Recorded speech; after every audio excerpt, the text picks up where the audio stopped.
Hey everybody, happy Monday. I hope you all had a fabulous weekend and took good care of yourself. So today I want to actually share something that's very recent and very current, happened over the weekend. And I want to walk you through what I do when I get emotionally triggered, because it's certainly not like it never happens. Emotions don't run on a schedule. We don't get to choose when they show up. Sometimes it's highly inconvenient. Sometimes it's unpredictable. But what has really been helpful for me, both in just my own kind of maintaining my own emotional equilibrium, and then of course that spills over into relationship, is having lots of ways to care for myself when I am in emotional duress, when I'm emotionally triggered. And over the weekend, I got to put all of those into practice, and as a result, move through it relatively quickly. So over the weekend, I went up to spend some time with my dad. He lives about an hour north of me, and I haven't been up there in a while to visit him. So we spent some time together. My dad is getting close to 80 years old, and I'm definitely noticing that things are shifting. Hey, say hello if you're here. Hi. In that he doesn't feel as present to me. He just feels kind of more checked out. He doesn't track conversations as well as he used to. And him being that way, hi Vincent, I had a feeling you were going to show up today. Nice to see you.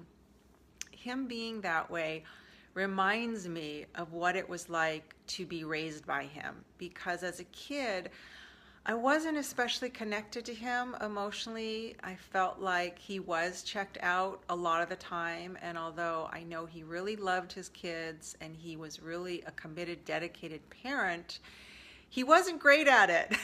That's just the truth. He really wasn't great at it. And he had some things that got in the way for him of being really present. And so most of my emotional connection growing up was with my mom.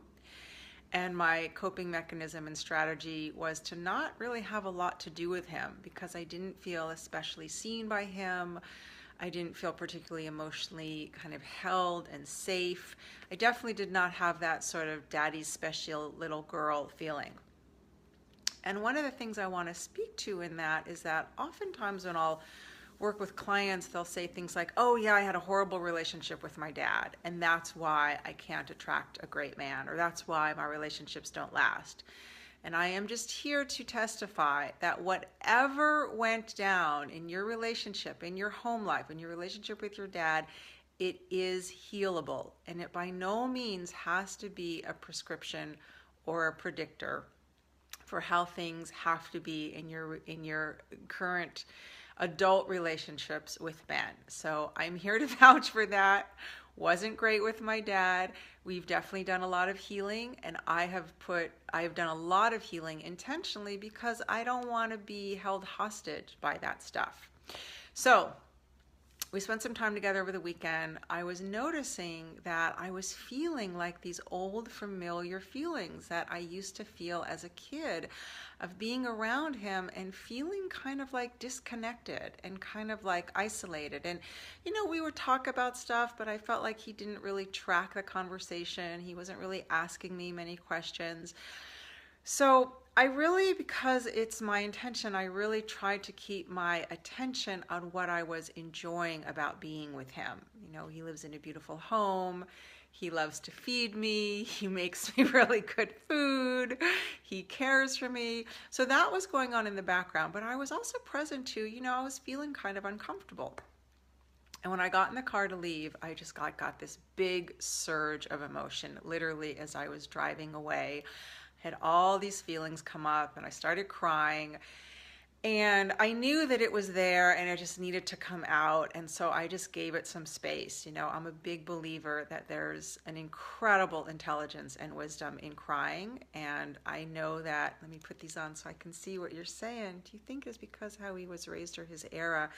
That's a good question. I'm going to circle back to that. I think so, yes. I think that definitely does have something to do with it, just as an aside. I have a friend right now who has an adorable little 1 year old, and he is so present with that little baby. It's actually very, very beautiful to see. So, yeah, I do think so. But there's actually plenty of parents these days who are also kind of emotionally checked out. So I was driving away and all these feelings came up. And what I've learned to do when I have big feelings is to just be really gentle with myself. Like I just kind of started talking to myself. I like to sort of tune into my little girl because she's often the one who's feeling rattled. And so I was just kind of making contact with her and feeling all the feelings and letting them surge and not judging myself for it, not judging him for it, not saying, what's wrong with you that you feel this way, just feeling the feelings. And fortunately, I was on my way to go take a hike with some friends. I think intuitively I knew that scheduling a hike after my visit would be a really good idea. So I got there and it was a beautiful day, and moving my body and being with friends and being out in nature, kind of like the before and after was very palpable. But even after the hike, I noticed that I was still feeling a lot. I was feeling kind of sad, and it was just like a lot of feelings. So I was thinking about it, and I was asking myself, what's going to be the right kind of support for this? Like, what's going to help me feel supported? And I started thinking about the people in my life today that I feel really connected to and I feel really loved by. And of course, when I was in some of those feelings, my mind wanted to tell me nobody, there's nobody that I'm really connected to. Because that's kind of how I felt in moments as a kid. And those feelings were getting kicked up. And like the biggest feeling that was getting kicked up, which is, I felt this a lot as a kid, was I wish I had a different family. Why did I have to get this family? I started thinking about the other families I wished I could have lived in as a kid. And again, I was just kind of being present with that, making space for that. And then as I started naming out loud the friends that I have who I know care for me because we have a good friendship that's rooted in love. And as I was feeling that, it was like bringing up more emotion, but it was a different kind of emotion. It was like relief and reassurance, and like just knowing that there were people that I could get on the phone with and discharge and vent, but also just like get supported by just being seen. That made a big difference. And then I got home and I was really hungry. And one of my favorite moments of my visit with my dad, which I'll admit, is we had wandered into my favorite kind of chocolate store. I don't have a huge sweet tooth, but I really do like those handmade, kind of like homemade, chocolates that you can get now, where they have all these crazy, unusual flavors. And I wandered in there with my dad, and he bought me, he just treated me to these chocolates, and I wasn't hungry then, so I took them home, but I knew that they were there. And I sat down and I opened that box, and I did it kind of as a ritual. Like I really wanted to enjoy these. It wasn't like a binge. I wasn't doing emotional eating. It was a very conscientious choice. And in particular, I was connecting the dot emotionally of this was an act of caring from my dad. He took me in that store knowing that I love chocolate. He let me pick out what I wanted. And that is actually one of the ways that he shows his love. Often when he comes to visit me, he'll bring me some raw organic honey from some neighbor who makes it, or he'll bring me some food. It's like, that's definitely a way that he shows his love. And so I was allowing myself to take that in. And yeah, it's not perfect.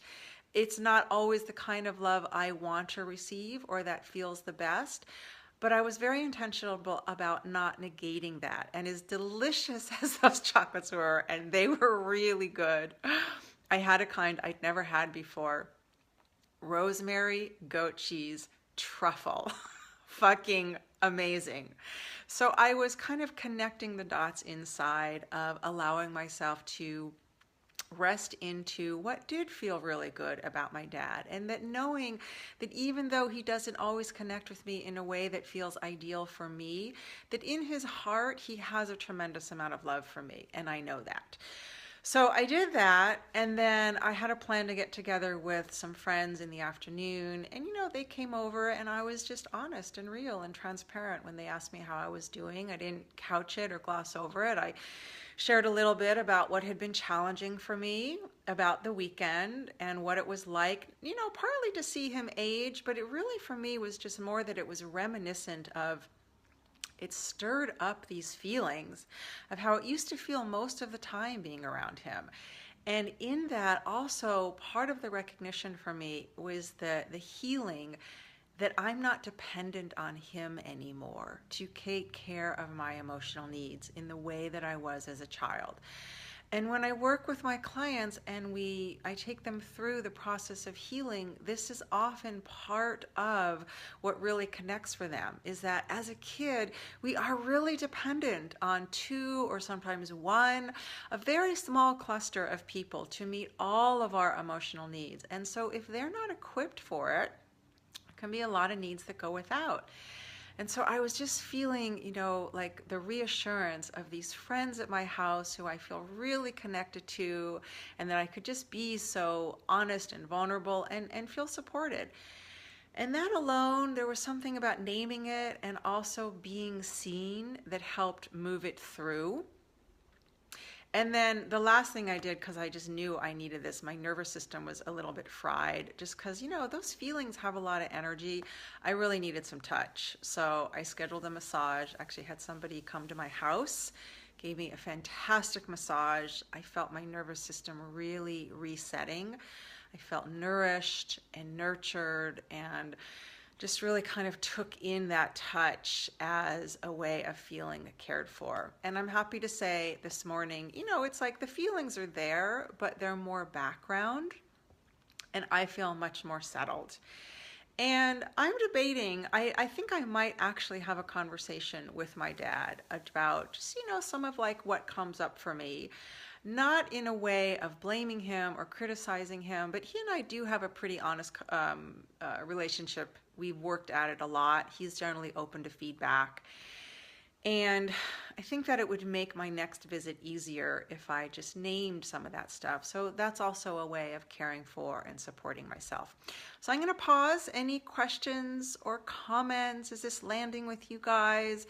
If you're listening to the replay, I'd love to hear, first of all, anything that you want to share about how what you experienced as a kid can still show up for you in your adult life, either just on your own and or in your relationships, your adult relationship. I think the comments might be frozen. So if I'm missing yours, that's why. I'm just not ignoring it. And any questions that you have about, ways that you care for yourself. Because again, circling back to what I was saying originally, it's not that I never have uncomfortable feelings. I definitely do. But when they arise, I have developed a whole repertoire of ways to lean into supporting myself so that I don't have to stay in feelings that are really uncomfortable and then start to make meaning and decisions and kind of live in that energy of feeling stuck in stuff that happened a really long time ago. And I think one of the things that makes the biggest difference for the process that I take my clients through is they really get to work through stuff that's maybe been hanging around for a long time and get free from it. And I'm just really grateful that I'm no longer feeling in bondage to things that happened a very long time ago. So I'd love to hear your comments, your questions, your discoveries, your curiosity, and I wish you a wonderful rest of your day. Bye.